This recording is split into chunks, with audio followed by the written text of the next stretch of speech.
1절 보시면은 일곱 호리병을 가진 일곱 천사 가운데 하나가 나와서 나와 대화하며 말하기를 이리 오라. 많은 물 위에 앉은 그 창녀의 심판을 내게 보여주리라 말씀합니다. 또 이 창녀가 3절에 보면은 광야로 인도되었는데 그가 나를 영안에서 광야로 이끌어가니라. 또 내가 보니 한 여자가 1절에 있는 그 큰 창녀를 말하는 것입니다. 한 여자가 주홍빛 짐승 위에 앉아 있는데 그 짐승은 하나님을 못 오가는 이름들로 가득하고 7머리와 10뿔을 가졌더라. 이 앞에 그림 보이시죠? 어두워서 잘 표가 안 나는데 이 앞에 큰 머리가 있고 옆에 이제 7머리가 있고 위에 지금 앉아 있는 것이 큰 창녀, 여자가 앉아 있는 것입니다. 이 장면을 지금 이 7호리병을 가지고 있었던 천사 중에 한 천사가 보여주는데 큰 창녀가 멸망하는 것을 17장, 18장에서 보여주는 것입니다. 1절에 보면은 어디에 있다고 그랬냐면은 많은 물 위에 앉아 있다라고 이렇게 기록이 되어 있습니다. 많은 물이 뭐냐면은 15절 보시면은요, 또 그가 나에게 말하기를 내가 본 그 창녀가 앉아 있는 물은 백성들과 무리들과 민족들과 언어들이라 라고 이야기를 합니다. 한마디로 표현하면 온 세상입니다. 사람들 위해서 군림하는 것을 보여주는 것입니다. 교황입니다. 앞에 이 깨알같이 많은 사람들 보이시죠?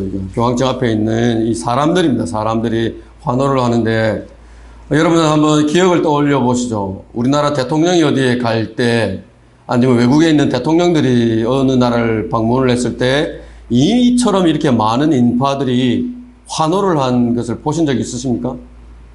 국가의 수장자리에 오르면 의례 행사처럼 하는 것이 유럽을 방문하고 유럽을 방문하면 반드시 들러야 하는, 찾아가야 하는 코스 중에 하나가 어디냐면은 교황청입니다. 우리나라도 있었죠. 이만큼 많은 사람들의 열화와 같은 환호, 권력, 어떻게 보면 미국 대통령 저리 가라고 하지 않겠어요, 그죠? 그런 자리에 있는 것입니다. 그런 지지와 그런 힘을 힘입어서 세계에 군림을 했던 것입니다. 뭐라고 그랬었어요? 사람들 위해 군림한다고 그랬죠? 2차 세계대전 때에 독일군 장교들이에요. 그 앞에 있는 머리에 이거 쓰고 있는 사람 누구예요? 교황입니다. 그래서 정치적인 힘뿐만 아니라 로비, 또 그런 종교적인 영향력 이런 것들을 가지고 세계의 많은 사건들을 뒤에서 조작을 하기도 하고 지원을 하기도 하고 그 일들을 이제 해왔던 것입니다. 그러면 대환란 기간에 가면은 역시나 수장의 자리에 앉아서 전 세계적인 회의들을 주재를 하면서 리드를 하는 그 자리를 차지하게 되는 것이죠. 12장에 해로 옷 입고 발밑에 달이 있고 머리에 12별이 있는 면류관을 쓴 여인, 이스라엘인데 가톨릭에서는 이 12장에 있는 이 여인을 누구라고 그래요? 마리아라고 불러요. 마리아입니다. 검은 마리아. 독일에 있는 독일의 검은 마리아입니다. 멕시코 마리아입니다. 베트남 마리아입니다. 벨기에 마리아입니다. 스위스 마리아입니다. 스페인입니다. 스페인에 있는 마리아입니다. 중국에 있는 마리아입니다. 폴란드에 있는 마리아입니다. 프랑스 마리아입니다. 한국에 있는 마리아입니다. 포르투갈 파티마에서 환영이 나타났다라고 하는 마리아입니다. 세계 도처에서 이슈처럼 일어나고 있는 것이 뭐냐면은 마리아의 환영이 나타나는 겁니다. 마리아의 환영이 나타나면 그 자리에 성당이 세워지고 마리아 동상이 세워집니다. 지금 쭉 이렇게 봤지 않습니까? 이슬람을 한번 생각해 보는 것입니다. 이슬람, 마호메트죠. 마호메트에게는 딸이 여러 명이 있었는데 가장 총애하고 아끼는 딸이 있었는데 그 이름이 뭐냐 하면 파티마입니다. 저 마리아가 어디에서 나타났다고 그랬어요? 포르투갈의 파티마에서 나타난 겁니다. 파티마에서 마리아가 나타났는데 이 모하메드의 그 딸 가운데 이 파티마라고 하는 딸이 있었는데 천국의 하늘나라에 가면은 마리아 다음으로 존귀를 받는 귀부인이라고 합니다. 이름이 뭐라고 했습니다. 파티마. 1917년 10월 13일에 포르투갈 파티마에 마리아의 환영이 나타났는데 해가, 지금 그림에도 해가 있지 않습니까? 해가 위에 떴다가 아래로 내려왔다가 다시 위로 갔다가 왼쪽 아래로 내려왔다가 다시 올라가고 이런 현상을 목격을 한 사람 7만 명 정도가 목격을 했다고 합니다. 그래서 이 일로 인해서 그 7만 명 되는 사람들, 또 더 많은 사람들이 가톨릭으로 개종을 했다라고 이야기를 합니다. 이슬람이 가지고 있는 경전이 뭡니까? 코란이죠. 코란의 수라 편에 보면은 이 세상이 끝나갈 무렵에 무슬림들이 알아볼 수 있는 표적이 생긴다고 그럽니다. 표적이 뭐냐면 마리아와 마리아의 아들이다라고 이제 기록이 되어 있다고 그럽니다. 그럼 어떻습니까? 이슬람에서 봤을 때에 마리아, 파티마와도 자연스럽게 연결이 되고 그 코란에 기록되어 있는 예언에서 마리아와 마리아의 아들에 관해서 예언이 있고 너무 자연스러운 겁니다. 이 가톨릭이 이슬람에 대해서 대상으로 해서 포교를 할 때는 뭐를 내세우냐면 파티마의 동정녀. 파티마는 뭐라고요? 모하메드의 딸이라고 그랬어요. 그 파티마 어디에서 나타났다고요? 포르투갈. 파티마의 동정녀라고 하는 이름으로 무슬림에게 이제 포교를 하는 것입니다. 그래서 이 마리아를 통해서 하나의 교회를 만든다. 하나 읽어드릴게 한번 들어보시죠. 네덜란드 암스테르담에 마리아의 환영이 나타나가지고 자기 신도들에게 한 말입니다. 나는 만국의 어머니인 마리아이다. 너희가 만국의 귀부인이나 만국의 어머니로 부르는 나는 마리아이다. 나는 오늘 분명히 이 이름으로 알려지기를 바란다는 것을 너희에게 말하기 위해 왔다.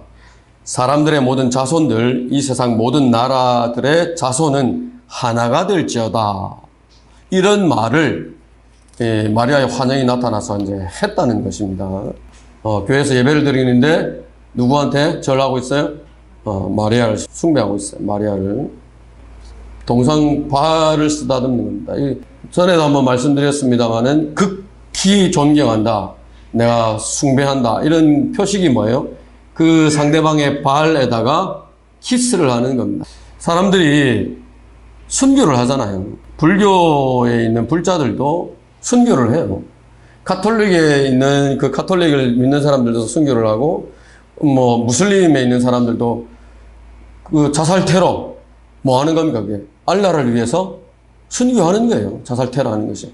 그렇게 종교라고 하는 것이 그런 것인데, 어떻게 과연 그것이 이제 극복이 되느냐. 조금 전에 이제 보여드린 것처럼 마리아가 이제 키워드인데, 동양 종교도 마찬가지입니다. 중국에 가면은 호안인이라고 하는 자비의 여신이 있습니다. 이게 이제 그 형상을 만든 것인데, 관음불상입니다. 여신입니다. 어떤 능력을 가지고 있느냐. 지옥하면 뭐가 떠오릅니까?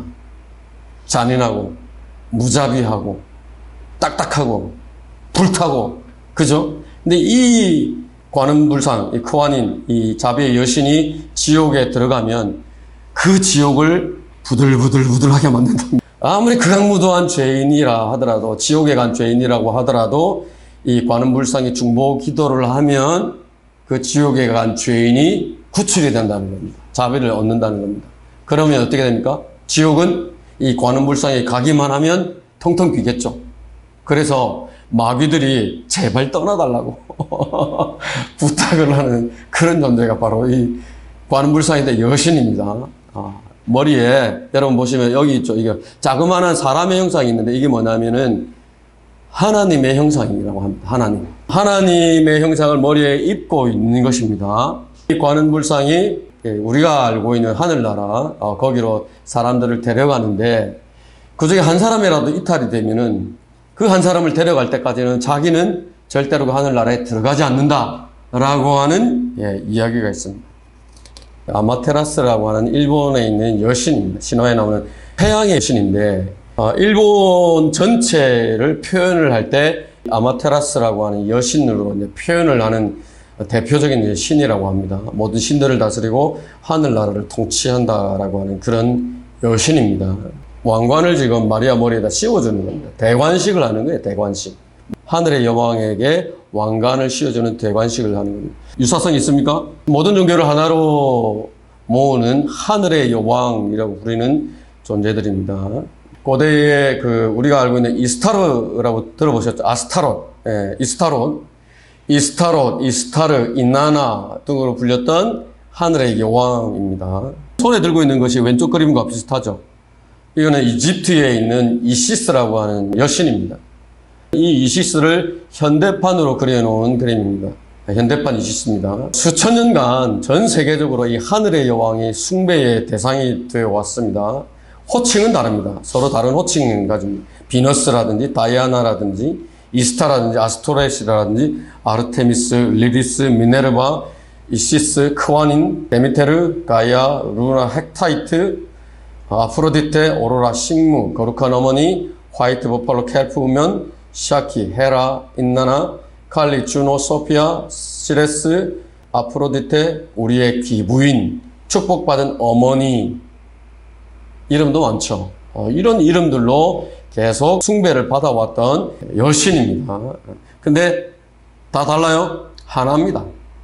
하나입니다. 예, 그래서 로마 카톨릭 마리아, 하늘의 여왕을 가지고 세계를 종교적으로도 통합을 하게 되는 것입니다. 호소력이 있죠. 어머니에 대한 이미지가 있으니까 한없이 인자하고 모든 것을 다 포용해주고 얼마든지 너그러이 용서하고 희생적인, 자기 희생적인 그런 이미지를 가지고 있는 것이 이 여신들이기 때문에 종교의 장벽, 문화의 장벽을 다 초월하는 것들입니다. 1988년 12월 10일에 아리조나 피닉스에서 에스텔라 루이스라고 하는 사람이 똑같이 이 마리아로부터 메시지를 받았습니다. 나는 전 세계에 등장하는 동일한 존재이다. 이 교회를 둘러보고 내가 모습을 드러내는 온갖 다른 형태를 보리라. 나는 하나님의 어머니이며 다른 장소에 출연해 왔다. 우리가 지금 살펴보고 있는 이 수많은 마리아, 수많은 하늘의 여왕들이 다 하나라고 하는 말을 마리아의 환영이 나타나서 했다는 겁니다. 1992년에 나탈리아라고 하는 수녀가 영향력 있는 수녀라고 하는데 이 세상의 승리의 여왕이라고 하는 책을 썼습니다. 뭐라고 기록했냐면 그 책 가운데서 그녀는 마리아죠. 그녀는 다가올 시대의 여왕이 될 것이다. 여왕은 백인들에게는 백인이 될 것이며 흑인들에게는 흑인이 될 것이며 황인종들에게는 황인종이 될 것이다 라고 이야기를 했다고 합니다. 모든 종교를 하나로 모으는 것. 1825년에 교황 레오 12세가 만든 기념 메달인데 왼쪽에 있는 사람 자기 모습입니다.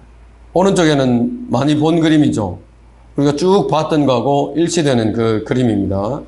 잔을 들고 있는 여자의 모습을 새겨놓았는데 아래에 저렇게 새겨놨습니다. 세뎃 수파 우니바슈마, 온 세상이 그녀의 보좌다라고 하는 글귀를 써놓았다고 합니다. 자, 그런데 이 하늘의 여왕 심각하죠. 이스라엘을 멸망으로 몰아갔던 것이 바로 이 하늘의 여왕입니다. 우리가 먼저 한번 살펴봤던 것입니다. 예레미야 7장 18절에서 20절인데 자식들은 나무를 모으고 아비들은 불을 지피며 여인들은 가루반죽을 하여 하늘의 여왕에게 과자를 만들며 다른 신들에게 술제물을 부어 그들이 나로 경노케 하였느니라. 주가 말하노니 그들이 나를 경노케 하느냐? 그들이 자기 자신들의 얼굴에 수치를 불러일으킨 것이 아니냐? 그러므로 주 하나님이 이같이 말하노라. 보라, 나의 분노와 내 진노를 이 장소와 사람과 짐승과 들의 나무와 땅의 열매 위에 부으리니 그것이 불타고 꺼지지 아니하리라. 하늘의 여왕을 섬기는 것이 뭐라고 되어 있습니까? 자기 자신들의 얼굴에 수치를 불러일으키는 것이라고 말씀을 하세요. 거기에 대해서 어떻게 하나님께서 내 분노와 내 진노를 장소, 사람, 짐승들, 나무들 다 쏟겠다라고 말씀을 하시는 것입니다. 예레미야서 44장입니다. 44장 15절 보시면 이스라엘이 멸망하고 아시리아의 포로로 잡혀갈 그 당시에도 이미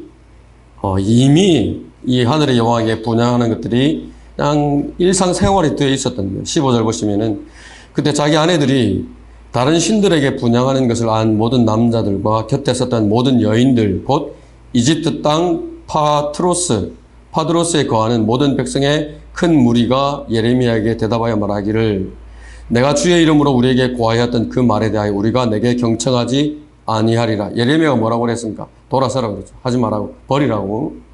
17절 보시면 그럼 우리는 분명히 우리의 입에서 나간 것은 무엇이든지 행하리니 우리와 우리의 조상들과 우리의 왕들과 우리의 고관들이 유다의 성읍들과 예루살렘의 거리들에서 행했던 대로 하늘의 여왕에게 분향하며 그 여왕 앞에 술제물로 술을 부으리라. 이는 우리에게 양식이 풍부하게 있고 우리는 건강하고 아무 재앙도 보지 아니하였으나 자신들이 하나님의 은혜를 입어서 이런 이런 평안, 이런 것들을 누렸던 것이 하나님의 은혜라고 생각하지 않고 뭐라고 말합니까? 지금 하늘의 여왕 덕분이다라고 이야기를 하는 게 하늘의 여왕 덕분이다. 18절 보시면은 우리가 하늘의 여왕에게 분향하고 그 여왕 앞에 제물로 술 붓던 일을 그만둔 뒤로는 우리에게 모든 것이 부족하고 칼과 기근으로 진멸을 당하였습니다. 뭘 모르는 거예요, 지금? 자신들의 그 죄들로 인해서, 그 조상들의 죄들로 인해서 진노가 임했는데, 그것이 마치 하늘의 여왕에게 분향을 그만둔, 선지자들의 말을 듣고 그만뒀더니 이 재앙이 우리에게 닥쳤다라고 지금 그렇게 이야기를 하는 것입니다. 19절 보시면, 우리가 하늘의 여왕에게 분향하고 그 여왕의 술제물을 부었을 때 우리가 우리의 남자 없이 그녀에게 과자를 만들어 경배하고 술제물을 부었더냐 하더라. 22절 보시면요, 하나님 대답을 하시는 거죠. 주께서는 너희가 행한 악과 너희가 범한 가증함으로 인하여 더 이상 참을 수 없으셨으므로 너희 땅이 오늘과 같이 거민이 하나도 없이 황폐와 놀람과 저주거리가 되었느니라. 너희가 분향하고 너희가 주를 대적하여 죄를 짓고 주의 음성에 복종하지 아니하고 그의 율법과 그의 규례들과 증거들대로 행하지 아니하였기 때문에 그런 재앙이 오늘과 같이 너희에게 일어나느라. 니네들이 하늘의 여왕에게 분향을 하지 않아서 생긴 것이 아니라 사실이 이렇다라고 지금 설명을 하는 것이죠. 근데 뭐라고 대답을 합니까?